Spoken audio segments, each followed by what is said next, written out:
what have you got now? Well, I'm going to take up a bit of your time.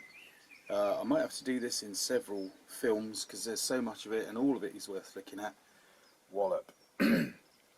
I have got an Airfix catalogue from a few years later, and it's when they started to decline and it is not as good. This is, you know, in the golden years, this one.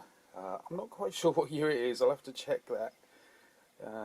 It is the 10th edition and it is 15p. And there's one other catalogue, I think the one that came out after this, that had some 132nd or 135th vehicles.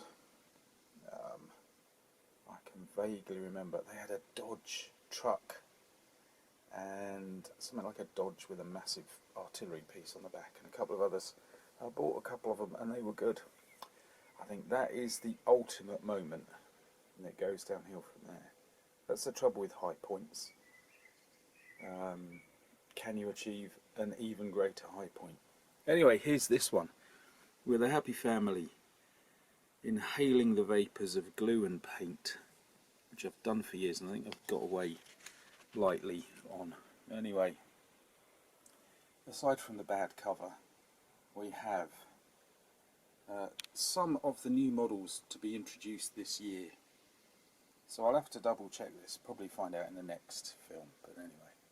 I'm so enthused, I got this off eBay and I just thought, get the camera going. So no research whatsoever. But there we are with some of the beauties, particularly a whacking great hurricane. I was never that thrilled by the Belfast, you know. Don't know why, it was a very fiddly model. They've got these lovely categorisations. Absolutely no need for them, but who cares? And some superb, truly superb models available.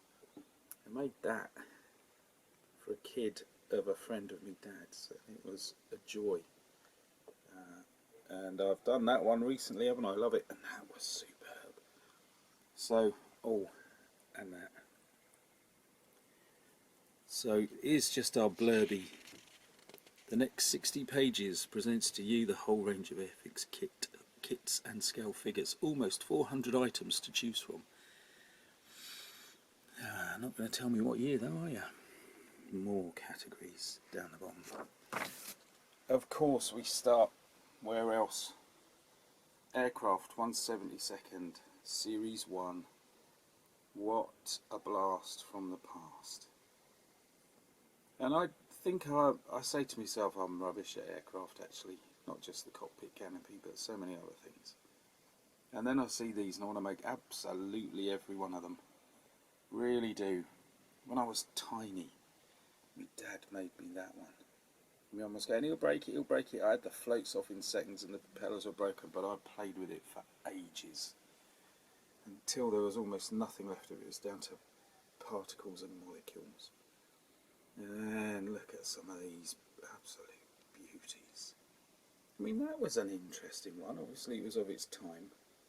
And a very interesting shaped aircraft. Your Hurricanes, your Focke-Wulfs, all sorts. Never got around to that one for some reason. I do not know why. Absolute classic stuff. And the way it was all just laid out.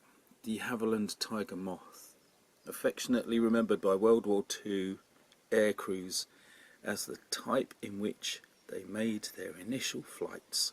The Tiger Moth is still flying in many parts of the world. It's flying around here. Still Series 1. What? How many? Look at that. The gorgeous, absolutely gorgeous artwork. So I've now got a sort of art book of the golden years of Airfix. I know they do one, I've got one, volume 2 I think, typical me. But just wonderful. To see them all side by side is really important because it gives you an idea of just the level of skill of these box covers. Series 2, here we go. Now this is where we start to see the twin engine jobbies, the big sturdy aircraft coming through. That one, I think I had 2 of those when I was a kid. Real beauties. Don't get me started on that. That's another story for another day. And the good old walrus. Yes, indeed, they're right. That is one of their great box art jobbies. Fantastic, that is. And it goes on. Well, I think, should we just do aircraft today? Just admiring the scenery. Series 2, still there. That was an interesting one. Never had that, but my cousin had about 3. Had them all flying across the top of his chest of drawers. And this one, another excellent piece of artwork with superb depth and detail. Add on. Made that one very early on in this channel of mine, and it's one of those where the film got eaten. It's a gorgeous model to make, I must say. And down we go. My dad made me one of those as well. It was superb. He could do straight lines. Unbelievable. Now, we move on.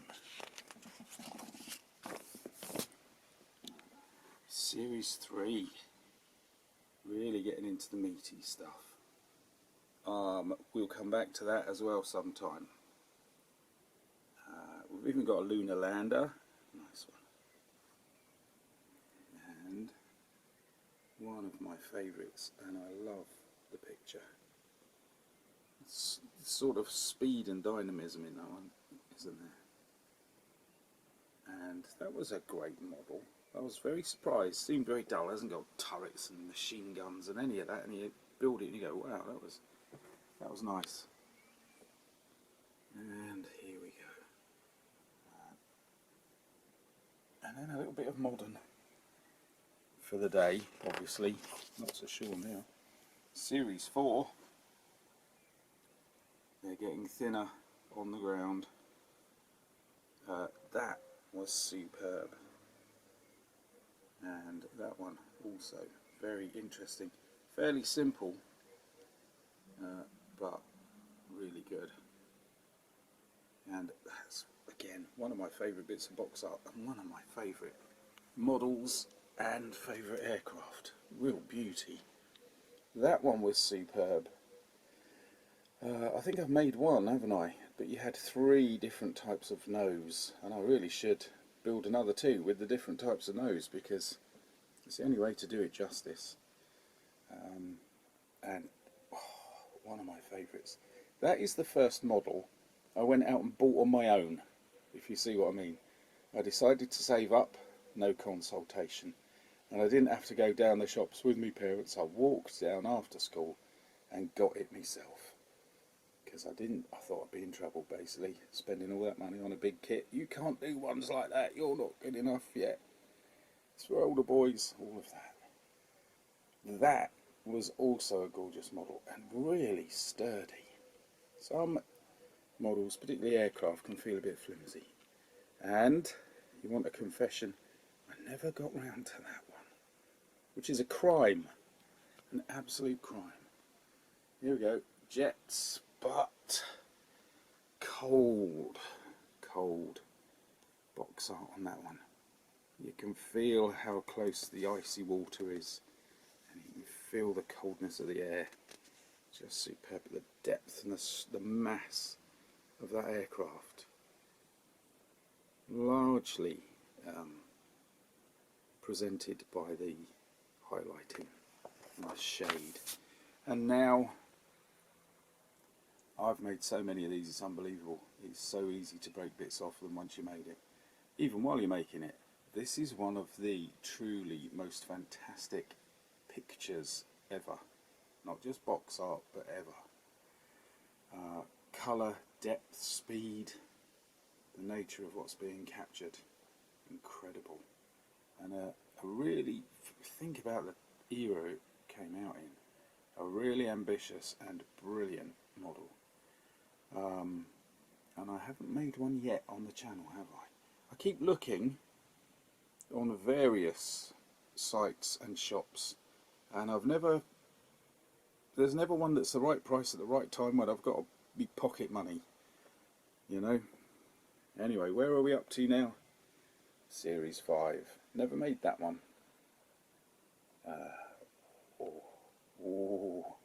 And another, yes, that was a great model.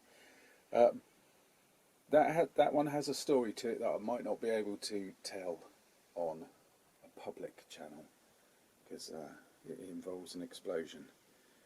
But anyway, there we are. Let's think, apart from that one, I made all of these because they are beautiful. Now, I'm not sure if I made that one. No, and I didn't make that. You won't believe it.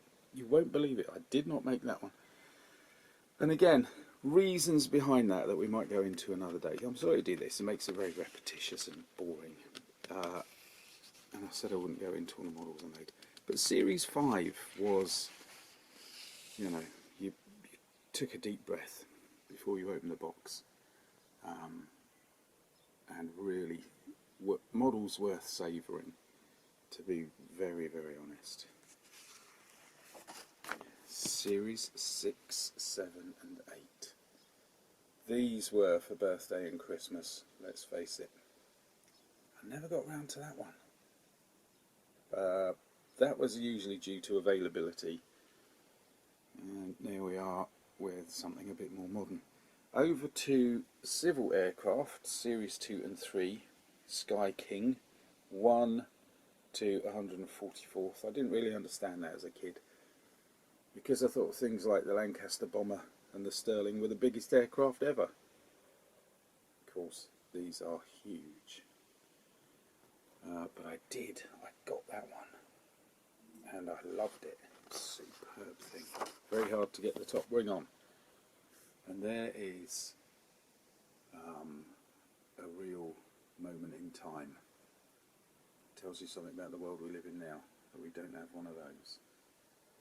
And these are Series 4, 5 and 6, and Series 8 and 9. Again, my cousin had that, and my dad wanted to make it. We never got round to it. And whacking great line. And then, here comes Mrs. Meltdown. Hello, Mrs. Meltdown. Dogfight doubles. I enjoyed those. I like the way they were paired. I now know that occasionally here and there you were putting a fairly naff model with, you know, that showed its age. A fairly naff model with a good one to flog it. But they worked anyway, and I love them on the stands. I think this is probably one of the weakest pages in the book, because you do not get the real feel of the model. If you're going to show photographs of the completed models, which are really very good, you need that double stand. And some of the box art was just extraordinary, so they've lost out on that as well. And we're getting towards the end. Series 12, 24th scale, 1/24th scale. I got the other version of that one, you know, the one where it's the simple blue, predominantly blue basic colouring, and it's just lifting off the tarmac of the runway. Never got round to that one either. And I mean, the gigantic scale of the box gives you some superb box art, doesn't it? Real potential. Series 14 and 16, those two. Now, I've got one of those sitting in my stash somewhere, and I've had it for years, and the box has fallen apart largely.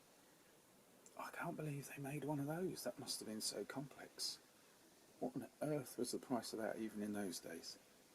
Now we'll consider, finally, as aircraft, Series 5, 6 and 9, 1 to 144th, Space rockets. My dad made that. He said he was making it for me, but he made it for himself, really. He spent a whole evening in the garage spraying all the different bits, and it had to dry. And no, it was that one. And I had to be patient, to say the least. So there we are. Whoops. What's coming next, people?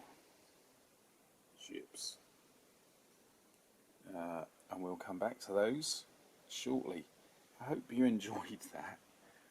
Not just a trip down memory lane, of course, but a delve into a different world where things didn't have to be so jazzy. They didn't have to shout so much, and they got by on quality and the strength, the all-round strength of the product that was being made. You just list what you've got and show the box so you know what it is you're after when you go to the shop. That's what I call solid marketing. For people around the world, you probably didn't see the old, I've forgotten what it's called, DIY company advertising their products. And they would say, you know, this or that gloss coat or whatever does what it says on the tin. That's what I call marketing. You know, just straightforward, bang. Everything else I ignore. And this is my idea of how to catch me. Get yourself a damn good bit of artwork and a good model inside the box. Right, I'm done for now. Thanks for watching. See you again for another episode.